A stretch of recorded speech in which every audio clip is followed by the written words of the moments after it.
I want to talk this morning about these words that Jesus had. We're going to name some names. We're going to ask some tough questions, and we might talk a little football. We'll see. You laugh, but we did the first two services. All right. We are walking through the last week of Jesus' life. What we're doing is we're examining this stuff, that all these stories that happened between when Jesus rides into Jerusalem on a donkey and everybody proclaims him king, and when he's crucified. And it is this very dense section of the Gospels. All this stuff happens. All these things occur of miracles and teachings and all this fascinating stuff. And normally we go through it so fast that we don't get a chance to let it breathe, to examine it. So what I want to do is take a look at this story that we just heard read for us, this discussion between Jesus and his disciples. And it is this fascinating place where Jesus asks this implicit question that echoes down to us 20 centuries later. See, Jesus and his disciples are there in the temple. And the temple is this beautiful, huge building. If we were to go see it today, and it was still standing today, we would still say it's beautiful and it's huge. But to somebody back in the time of Jesus, when everything has to be done by muscle power and you're moving these giant blocks of stone, it was incredibly huge and an incredibly powerful place. And they were all sitting around thinking, isn't this place great? And Jesus is like, yeah, it's all coming down. And not one block is going to stay on another block, and there's going to be armies and wailing and gnashing of teeth, and it's going to be bad. Now, when we see a prophecy in the Bible, we have to look at it at two levels. We have to look at it at the level for what it's meaning for that particular time.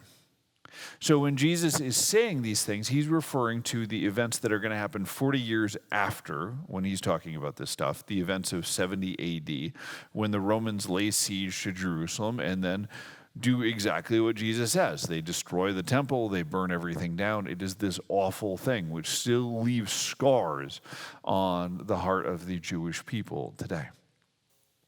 But we also look for those eternal truths, those things that echo down to us today. And that's what I want to examine. You see, what's going on is Jesus is saying this beautiful thing, this thing that you have, this wondrous blessing is going to come to an end. And for the Jewish people, the temple was the beating heart of their faith. Now, we all love this building. This is a great building. I love it. In fact, I was just talking to Mark before the 8:30 service and telling him how much it reminded me of the building the church building where I grew up. There's a lot of similarities. And when we couldn't be in here last Easter, I got an earful from a few people. And because it meant so much to be in this space on Easter. But what's going on with these disciples and with the Jewish people? They had been on that spot.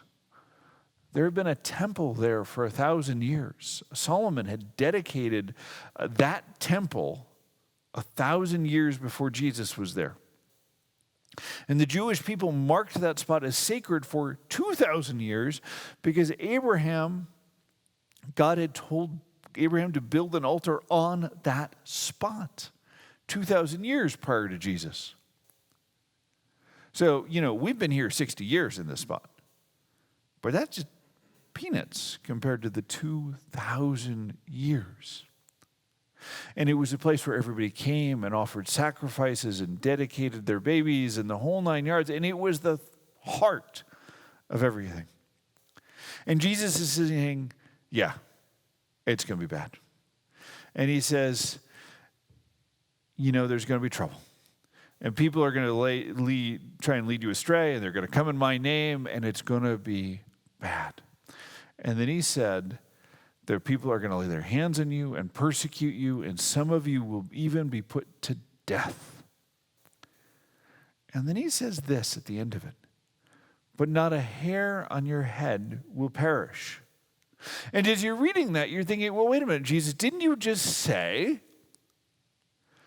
that people are going to persecute us, and some of us are going to be betrayed, and some of us are going to be put to death, but not one hair on our head is going to perish? Wait a minute, what's going on? Jesus is laying out a dichotomy here. Something that we wrestle with, something that you see biblically all the time, and something that we all know in our own lives on some gut level. We have the choice. Do we trust God, or do we trust what God has given us? You see that in the Bible in the choice of Abraham and Isaac. You see that Jesus lay that out with his disciples. Do you trust the temple, or do you trust the God who gave you the temple? And we see that in our own lives on a regular basis. You see, this is the choice that we have to deal with on a regular basis. God blesses us with these things. God gives us these things.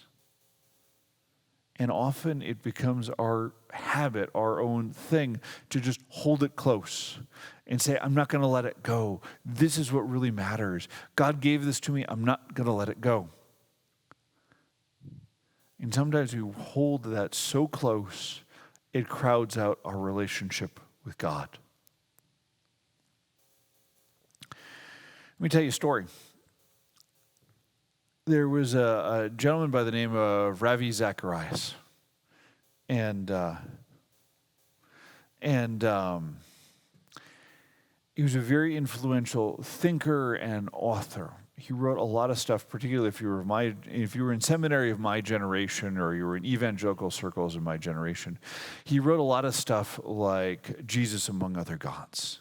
And he wrote these very articulate, reasoned books about how we as Christians could make these claims that Jesus is the way, the truth, and the life in a world where there's all this other stuff going on, in a world where you've got Muslims claiming Muhammad is the true prophet, where you've got Hindus making their own truth claims, all this stuff. And he wrote this very engaging, very thought-provoking and thoughtful books in those lines.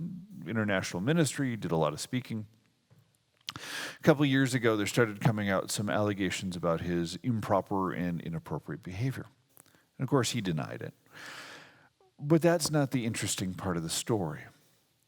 The interesting part of the story is what happened with his board of ministry, the people who were there to hold him accountable, the people there to provide sound judgment for him.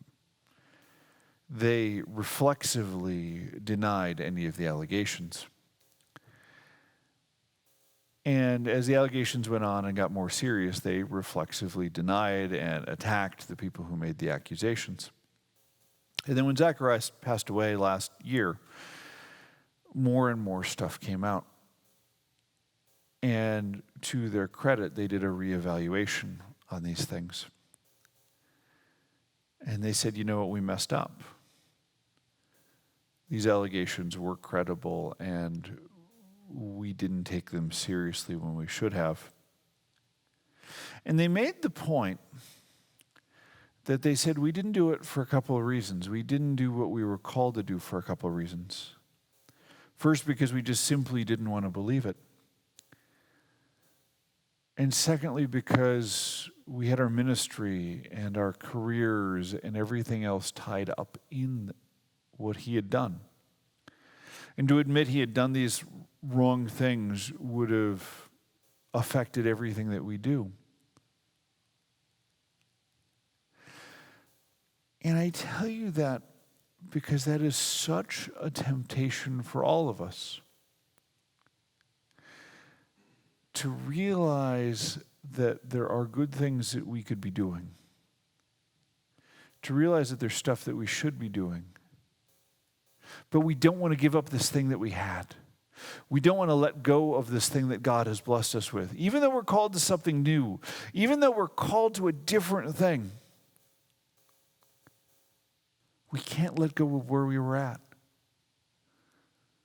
We knew this place. We knew this thing. We were used to this thing. And then when God calls us to something new, we don't let it go of that old blessing. There's a term psychologists have for it. It's called loss aversion. It's you don't want to let go of what you had, even when you're called to something new, even when that new thing is good or is better. This is what you've known. Do you mind if I rant about football for a minute? I didn't think so.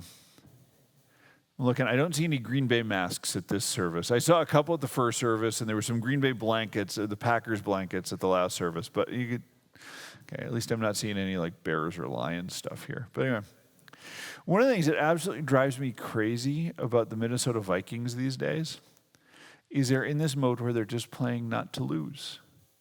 The decisions they're making in management and in their signings and their draftings and everything else is they're making these decisions to be an average team. Every year, you know they're going to be somewhere between 7-9 and 9-7, and if everything goes well, they'll win one playoff game and then get absolutely creamed in the second or third round of the playoffs. Just creamed. Because they are not playing to win the Super Bowl. They're playing to not lose their jobs. And it's what we get trapped in on a regular basis. We get trapped in that mode of life and of ministry of saying, this is what I know, I don't want to lose it. And we forget these words of Jesus that not a hair on your head will perish. Friends, this passage is tremendously freeing. What Jesus has laid down for us is this beautiful thing. That you can get persecuted, you can even lose your life, you could end up with being destroyed, but you have a greater hope in Jesus. One of my favorite passages is in Hebrews, where the author of Hebrews goes through this whole history of all of these people, of Noah, of Moses, of the judges, and talks about all the things that they suffered. And then he says, the world was not worthy of them, and the reward was greater. This is freedom. This is freedom knowing that whatever happens to us here, whatever's going on in our life, God has more love and a stronger hold than anything that the world can do to us. I have known a number of people over the years, and I suspect you have too.